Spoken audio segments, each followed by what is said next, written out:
Welcome to the meeting room at Global TV Talk Show, a broadcast service of globalbusinessnews.net.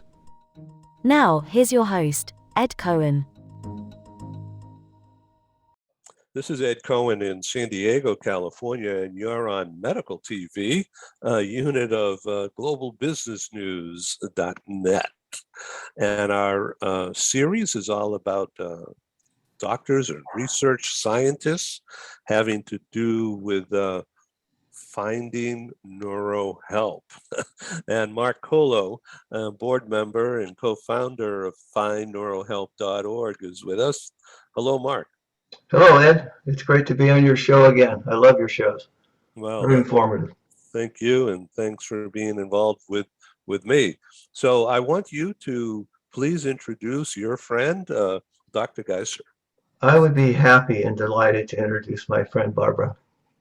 She is a wonderful human being. I first met her on UCLA campus, and somebody who told me what her background was, they basically said, well, she's the expert on MS, and she's the gatekeeper of all the neurologists on campus. So she knows all the neurologists that were working at UCLA campus. I don't remember who told me that. Maybe it might have been Pamela Thompson. You remember Pamela, right, Barbara?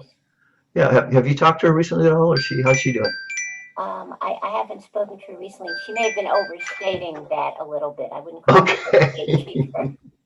Okay. I don't know if gatekeeper is the right word that was shared with me, but she's very knowledgeable, and she's a great humanitarian. I mean, she was so excited about our cause with our foundation. And I think, if I remember, correct me if I'm wrong, but you had said something to the effect that oftentimes as physicians, you treat these things, but you wish you could do more, but your schedule just doesn't permit you to do as much as you'd like to do for these individuals. So I just thought that was a great humanitarian perspective. So anyway, I just love this woman. She's great. That's great. All right, I'm just, excuse me. I just have to send a message here. Here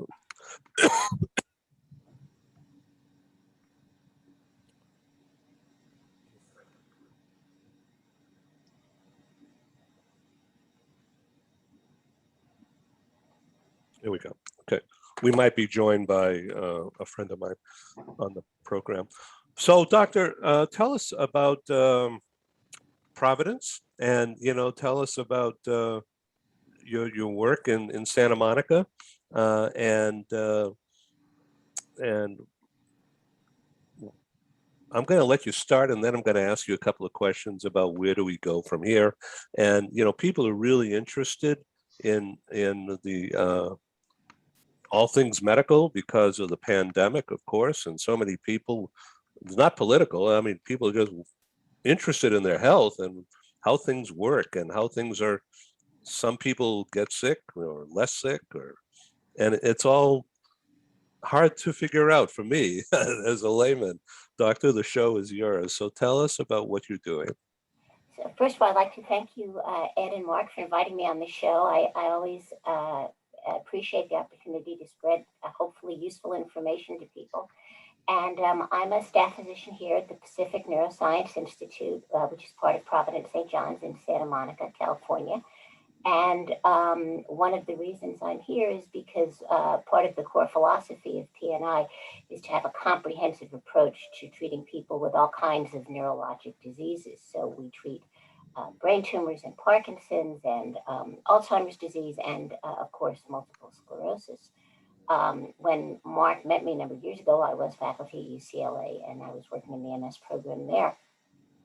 I've been working in the field of MS since 1982, which makes me a lot older than I think I am. It just means that I have a little bit of a perspective on how far we've come in understanding and being able to fight this disease. And when I started, we didn't have any of our current disease modifying therapies, which we can talk about a little bit. We didn't really quite understand what made the disease tick. And when I started, it was the first year that MRI imaging became available, which is now, of course, one of our mainstays for diagnosis and tracking. So while 40 years may seem like a long time, and in terms of scientific knowledge and advancement, I think it's not very long at all. And we've made tremendous strides. And I appreciated Mark's comment before. One of the reasons that his organizations is so valuable is I like to borrow from Secretary of State Clinton and remind people that it takes a village to treat and care for people with any kind of chronic illness, certainly any kind of chronic neurologic illness. And so if we can have organizations that help people with the non-medical part, that's just terrific. So I was saying that we've come a long way in the ability to diagnose and treat and manage people with MS. And what we know about MS is that it's widely considered to be what we call an autoimmune disease. So this is a disease, and there are over 80 autoimmune diseases. Other examples are things like type 1 diabetes and rheumatoid arthritis. They're pretty common. I have to ask a question because I'm a layman. Auto doesn't mean automatic, does it? That auto means self. Self, you mean it just generates itself? An autoimmune disease is one where the immune system attacks a part of the person's own body or attacks the self. Normally, our immune system is programmed to protect us and defend us against whatever the outside world throws at us, viruses or bacteria or anthrax or whatever we encounter. That's not part of our bodies. The immune system recognizes it as foreign and it attacks it. It's kind of like our army defending us. And what happens in an autoimmune or a self-immune disease is that the immune system goes rogue. The immune system basically has gotten the wrong message. And for a variety of reasons, some of which are not fully clear, the immune system now thinks that some part of the person's body is a foreign substance, and it does what it's programmed to do, which is get in and attack that. So in type 1 diabetes, the immune system gets in and attacks certain cells in the pancreas. In rheumatoid arthritis, the immune system gets in and starts attacking the joints. And in multiple sclerosis, the immune system gains the ability to get into the central nervous system, which is the brain, the spinal cord, and the optic nerve. And normally, the central nervous system doesn't see a lot of immune activity, but in MS, certain immune cells get the ability to sort of sneak into the immune system, and then they start attacking the nerves. So let me jump in again if I can. So the concept here is that if there was a vaccine against MS, then it would somehow, sort of like the vax is supposed to work with COVID, it's certain design to act like a Pac-Man to eat up the bad guys and prevent further erosion or something. But now, you're pretty insightful. A number of years ago, people did try working with a vaccine against the immune cells that are thought to cause the damage, and it had some varying degrees of success. It's not an accepted treatment. But the problem is that you're not making a vaccine against an outside agent. You'd be making a vaccine against part of your immune system. So what we do, we have almost 24 FDA-approved medications, which are called disease-modifying therapies. And what these medications do, in one way or another, they all have different mechanisms of action, is to interfere with the immune system's ability to get in and attack the nervous system while leaving most of the immune system intact. We still need our immune system to fight off germs and other things. so for instance, like I love green beans and spinach, but I can't stand some other good things for you. But that is like a natural ingredient, and I could augment it with other vitamins, I guess. And if there's, like, for instance, I can't wait to get the booster, the Moderna booster in the next week. That will somehow work a miracle to keep me going another year or two, right? Well, now we're talking about a number of different things. Nice.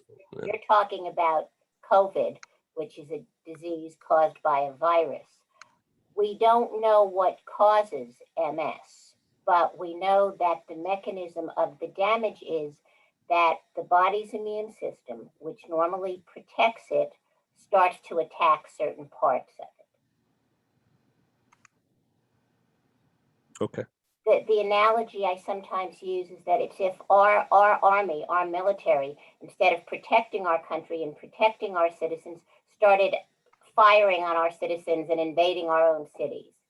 So maybe that analogy. That's a good game theory. So multiple, of course, means many, and sclerosis means scarring. And the disease gets its name from the fact that when you look at an MRI, you can see multiple areas of damage in the brain or the spinal cord, and that's where the disease gets its name.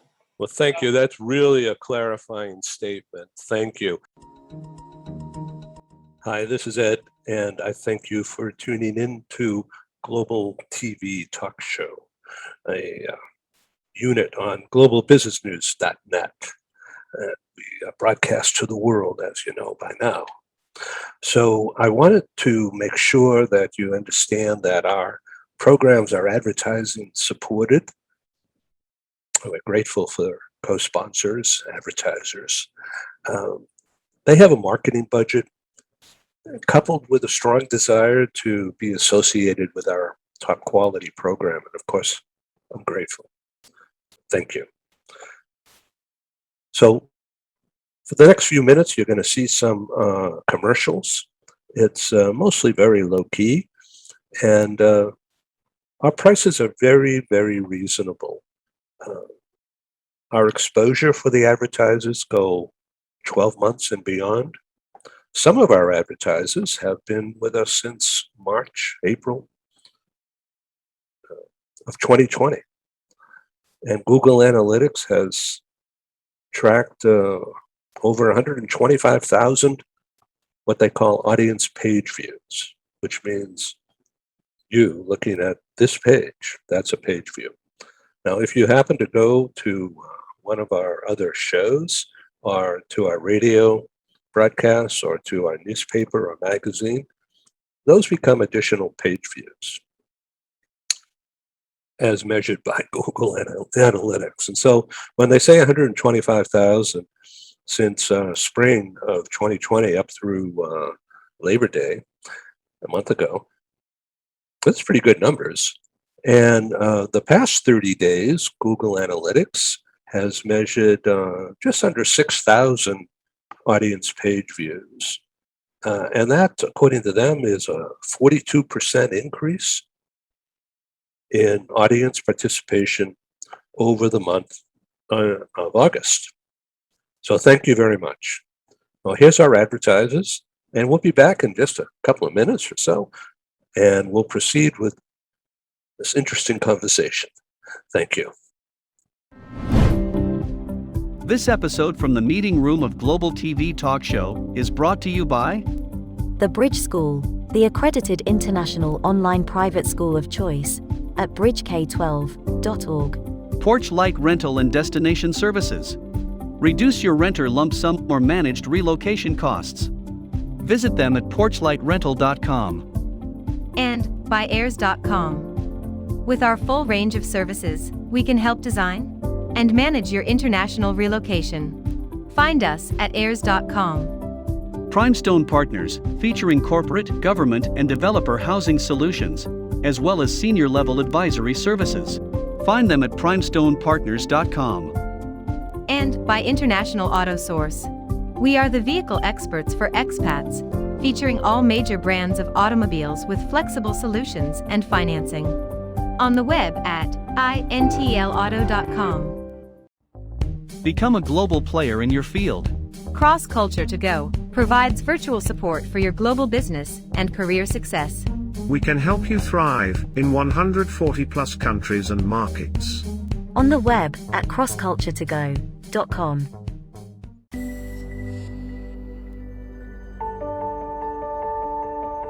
Something that's really neat is that the Bridge School partners with various organizations to provide learning for their students.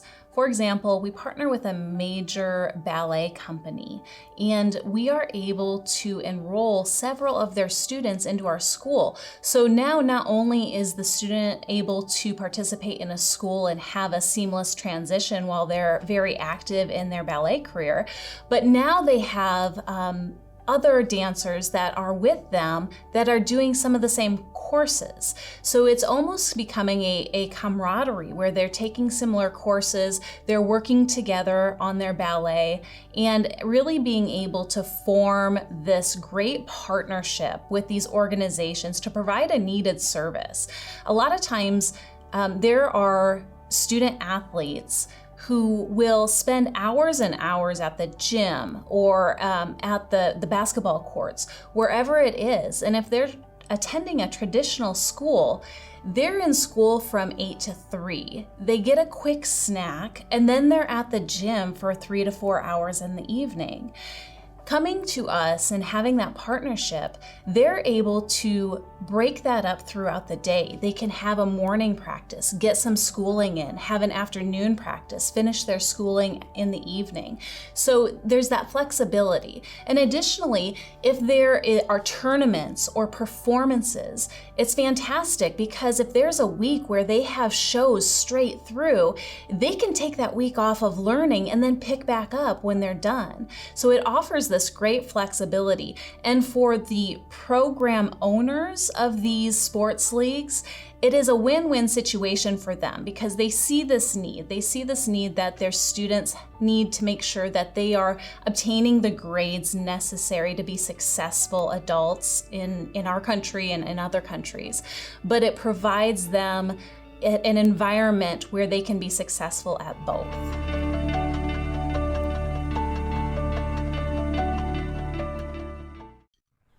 Hi, I'm Sergey Gorbatov. I'm Angela Lane. Together we're researchers, writers and practitioners in the field of human resources. And we've also been multi-country, multi-assignment career expats. We owe our professional development and growth to a very large extent to the international assignment opportunities that we have had. But in a world where distributed work may become the norm, we also want to understand what will happen to the nature, duration, and purpose of international assignments. Together with our colleague, Julian Dalzell from the University of South Carolina, we're undertaking a study on the future of expatriation. And we'd value your contribution. You can participate in this important study by completing a simple 10-minute questionnaire. Access the questionnaire by typing in your browser tinyurl.com/expert study. That's tinyurl.com/expert study. You can also find the link here on Ed's website next to this video.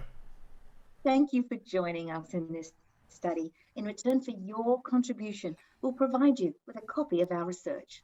And of course, you'll be invited to an exclusive webinar hosted by Ed, where we will share our findings right here on Global Business News. And so please go to tinyurl.com/expat study. Take the survey so that we can better understand the future of expatriation. So when we look at Mark and Mark's situation with Parkinson's, and he's pretty successful dealing with that, and he's given help to people and families impacted by Alzheimer's and Parkinson's and ALS. Mark, what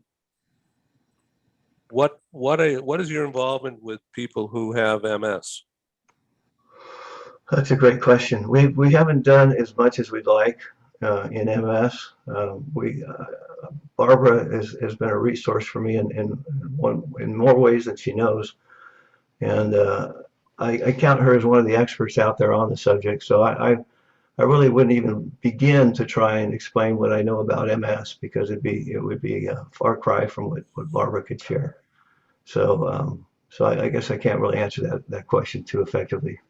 We haven't had any specific instances where we've helped people, significantly helped them with that cause. Yeah.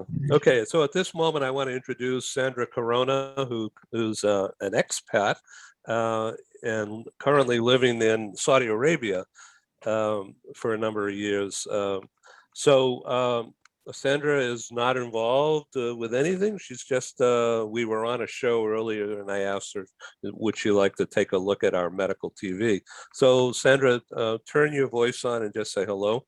And what do you think of what you've heard so far as a layman? Good evening, Mark. Nice to see you again. Barbara, thank you for accepting my presence here. So yes, I'm just a guest.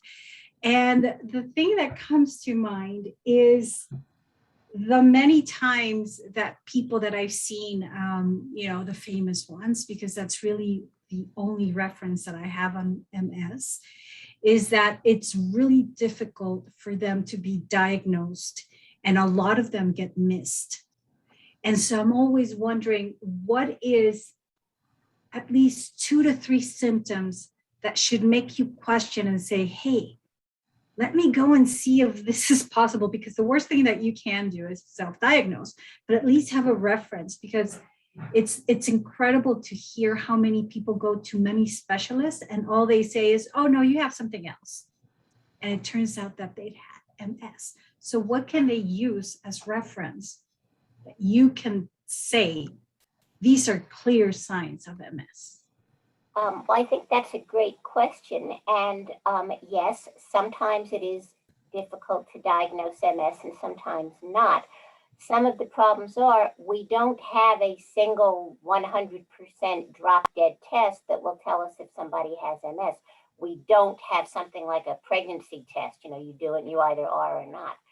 So diagnosing people, there are guidelines. Experts come together and put together guidelines that you have to have appropriate symptoms, you have to have appropriate findings on a neurologic exam, and you have to have actual evidence of nerve damage, usually on an MRI. Sometimes we will do a spinal tap. The other issue, since you bring up symptoms, is a lot of the symptoms that people with MS can have are non-specific, meaning they can be caused by many different things. So I'm a little hesitant to start invoking common symptoms because they might be caused by other things. For example, the most common symptom of MS is actually fatigue. And as we all know, there's probably about 1,000 things that can cause people to become tired. Other common symptoms may be abnormal sensations, such as persistent numbness or tingling or burning, or weakness, or trouble with balance, or double vision or loss of vision. Because MS attacks different parts of the nervous system, you can have many different symptoms. But again, the caveat here is because a lot of these symptoms could be caused by other things, you don't want to diagnose. I would say in general, if somebody has a symptom that's not going away or is interfering with their ability to do things, that's the time to check in with a neurologist. Great, thank you. Thank you. Thank you. So doctor, what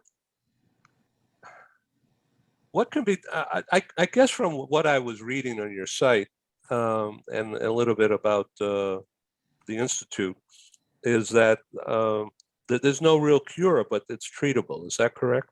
That is absolutely right. MS is actually among the more treatable of neurologic diseases, and I think a lot of diseases in general, because we don't really cure most things in medicine. There are very few things that we can sort of stop and reverse. And most chronic illnesses are not curable, but they're treatable. And MS is treatable in 2 broad categories. We certainly have lots of medications and lots of strategies to treat symptoms and improve function. But more importantly, we have this class of disease-modifying therapies that, as I said, interfere with the immune system's ability to do damage. And so they actually prevent future damages, and they prevent future episodes of neurologic impairment. And that's really pretty cool, because there are a lot of diseases we can't do that for. So again, for example, if somebody has diabetes, we can give them medicine to control their blood sugar, but we can't really treat the underlying process. If somebody has high blood pressure, we can certainly control their blood pressure, but it's difficult to treat the underlying process that causes that. But with MS, we can not only treat symptoms, but we can give medications that for most people prevent future attacks and delay progression. And that's pretty cool. And up until 28 years ago, we couldn't do that. So these very powerful disease-modifying therapies that we have now are not even 30 years old. Fascinating. Mark? Yeah, Barbara, I have a question. I take about 32 pills a day, which to me is probably about 30 pills too many. I'm curious if there's any word out there that somebody's working on a way to consolidate all those pills and maybe have a time release factor to it. Is that just too complicated or too wishful thinking, or is there any movement toward that? Unfortunately, Mark, when you get outside of MS and into Parkinson's, you get way out of my area of expertise. So Okay. I don't know what the current therapeutic landscape for Parkinson's looks like. My understanding is there are time release preparations and preparations where people get medication directly into the gut. But other than that, I'm sorry, it's not my specialty. One more question for you, Barbara, and that was when I first got diagnosed with Parkinson's. Of course, I wanted to check the physician's credentials and make sure that they had experience with Parkinson's patients, because all it said on their business card was neurology. And that's a pretty large field. As you know, there's about 5,000 neurologic diseases out there that are known to mankind. But it would have been nice if there was a designation for a neurologist of some sort that would instantly tell the patient that this person has most of their background in working with Parkinson's. Is there anything like that you have seen or heard? Well, certainly our Parkinson's expert, the director of our Parkinson's program here at PNI, Dr. Petrosian, is identified as a movement disorder specialist. Right. And most of us who are subspecialists generally have that identification. And quite honestly, I think the therapeutic landscape for a lot of neurologic diseases, MS, Parkinson's, epilepsy, migraine, has become so vast that those treatments probably are better handled by a subspecialist, because those of us that don't work in the field are not familiar with the nuances. So I think if you are looking for subspecialists now, it should be pretty easy to identify them. Yeah, thank you. Great.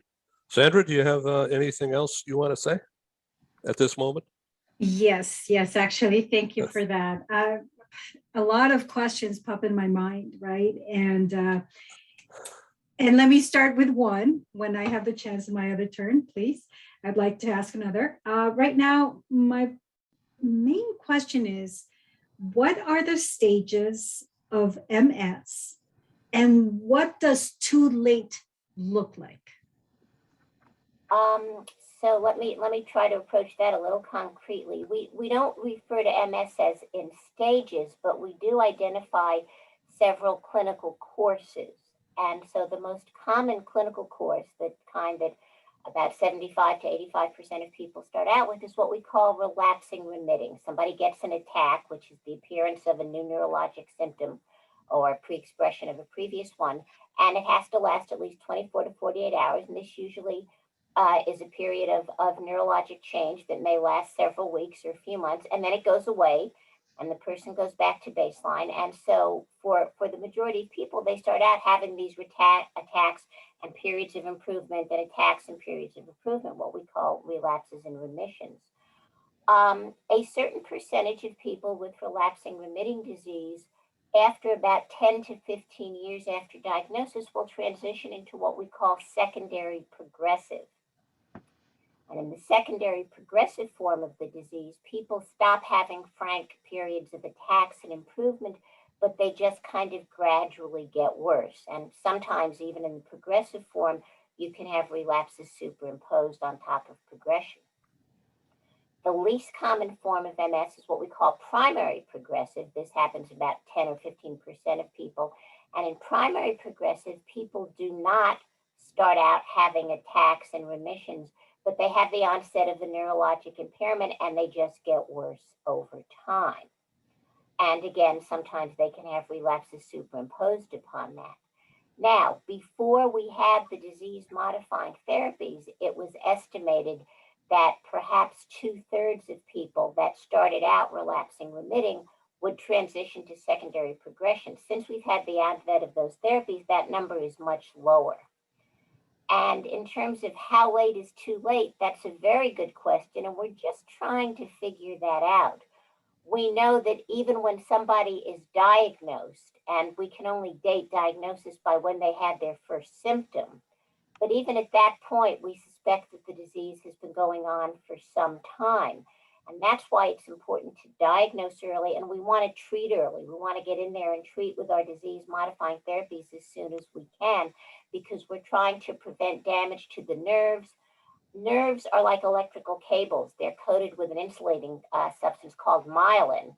And one of the first things that happens in MS is that the myelin coating on the nerves is damaged, and so the nerves can't conduct electricity properly. Well, myelin comes from a myelin-forming cell, and in MS, not only are the nerves damaged, but the myelin-forming cell is damaged as well. And we know that if we can get in there early and save those myelin-forming cells, that there's innate capacity for repair. So I'm not sure what too late looks like, because we want to treat people as soon as we're sure of a diagnosis. Thank you very much, Doctor. What's your next question? This is good. Well, so it sounds to me like it's obviously our body produces electricity, right? And these myelins being the coating in our nerves, is there a special treatment that has to do with electricity or some kind? I mean, it's the only thing that comes to mind. Is there anything, or how are their nerves stimulated in that treatment? So let me try to clarify that. Nerves basically our communication system, okay? I mean, the brain, the nervous system has been likened to a computer, which I think isn't a great analogy, but the underlying principle, which is you've got billions and billions of nerves, and they communicate with each other by way of electrical and chemical signals. I like to say that nerves basically conduct electricity for a living. And that's how nerves tell our body what to do. A nerve sends a signal to a muscle and we move the muscle. A nerve sends a signal to our skin and we can feel something. A nerve information travels along the optic nerve and we can see something. And so that communication is accomplished by chemical and electrical signals. When the nerve becomes damaged, again, it's just like fraying a wire. The National MS Society once said MS short circuits people, and I think that's kind of a good analogy. The nerve is being damaged, and when you have a frayed wire or a damaged wire or a wire where the insulation is stripped, it doesn't conduct electricity properly. So the treatments are not electrical in nature. The treatments are designed to help prevent damage to the nerve so they can conduct electrical and chemical signals more efficiently. And as I said, there are two main categories of treatment. One are our disease-modifying therapies, which help prevent future damage to the nerves. And the other are a host of medical and rehabilitative and lifestyle strategies that help people feel and function better. We don't yet have any treatments that can repair the myelin, but that is the next great frontier of MS research. That's where a lot of research is going on. We've certainly shown that we can remyelinate, we can repair nerves in animal models. There are a few trials that suggest that we may be able to do this in humans. So that's the next great frontier. And what I look forward to right now, if I diagnose somebody with MS, I can say to them, you have MS, we can treat this, we can control this, we can help you live your best life with MS. What I look forward to being able to say to people soon is, you have MS, we can treat this, we can control this, and we can help repair some of the damage that's already happened. To what extent are you using at this time? To what extent are you using augmented reality or some kind of digital enhancement tools?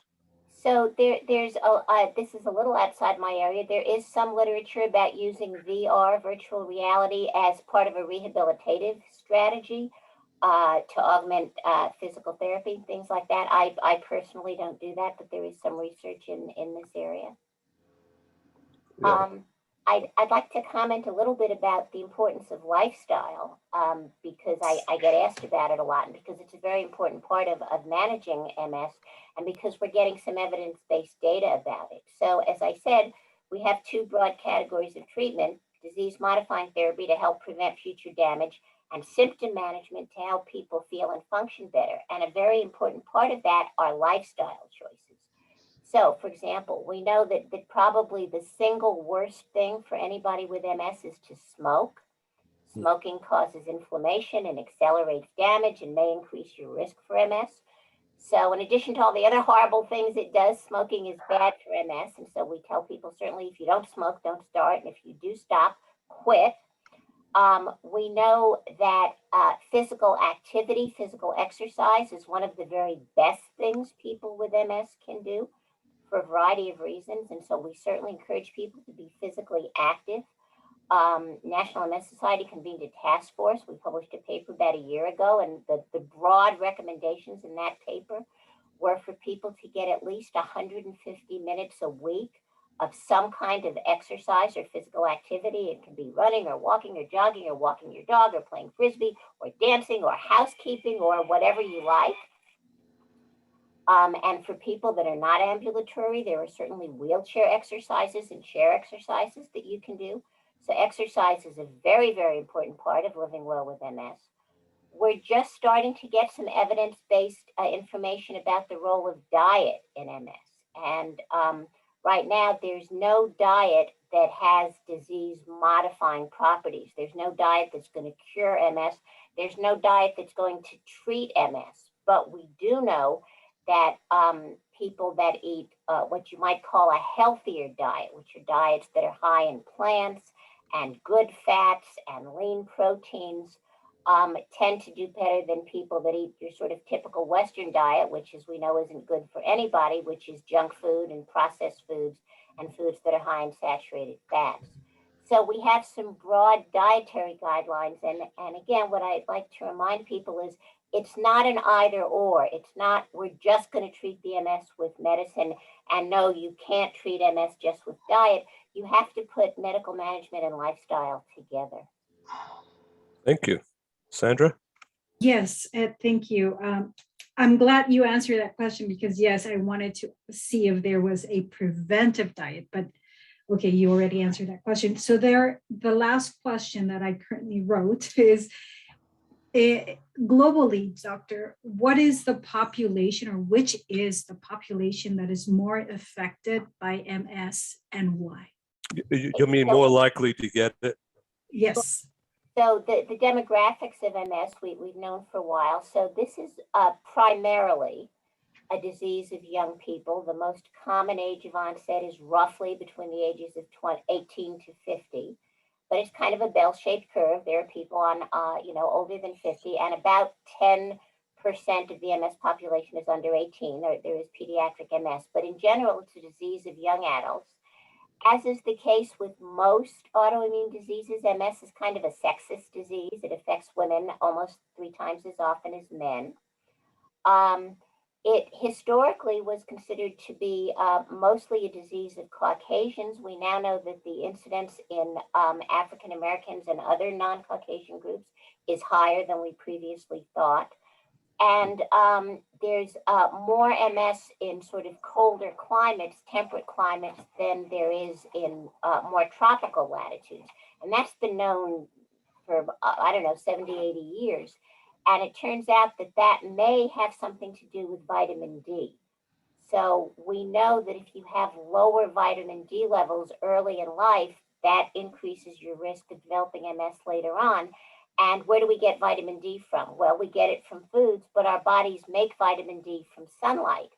And so in temperate climates and climates that are farther away from the equator, there's less sunlight, there's weaker sunlight, vitamin D levels tend to be lower. So that's kind of a very interesting bit of epidemiologic evidence. And vitamin D is not a treatment for MS, but we do like to monitor vitamin D levels in people with MS. There's a little bit of data that suggests that if you keep the levels kind of mid to high normal, it may have some protection against relapses. But vitamin D is one of those vitamins you can overdose on, so it's not just something you can take tons of. Your doctor has to monitor it. Okay, Mark? Thank you. Yeah, I think one of the really most difficult neuro disease that I can think of is ALS, and that's taken so many people's lives. I mean, I was told once that on average, when a person is diagnosed with ALS, they've got about 5 more years to live. I don't know if that's an accurate fact or not, but their life is significantly shortened. So I've been thinking about just individuals that get these various diseases, and some whether stronger with them and whether better with them, fare better with them, and others have a harder time with them and struggle.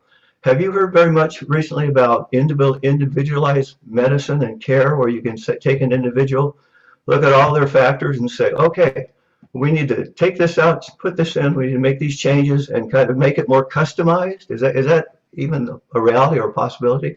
Well, what I think you're referring to, Mark, is what comes under the heading of precision medicine. And again, this is one of the great holy grails of medicine in any field, which is to be able to take a genetic signature or a biochemical signature or something that's unique to an individual and know exactly which type of therapy is going to treat their disease best. We don't have that yet for MS. People are working on it. And again, I would just like to clarify for the audience that MS and ALS are very different. Unfortunately, we do not have disease modifying therapies for the most part for ALS the way we do for MS.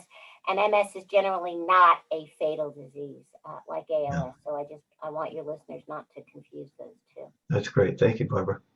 Great.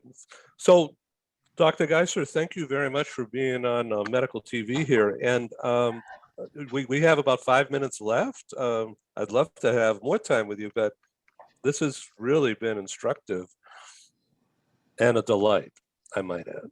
So tell me more about what you're going to be doing when you get off the phone here.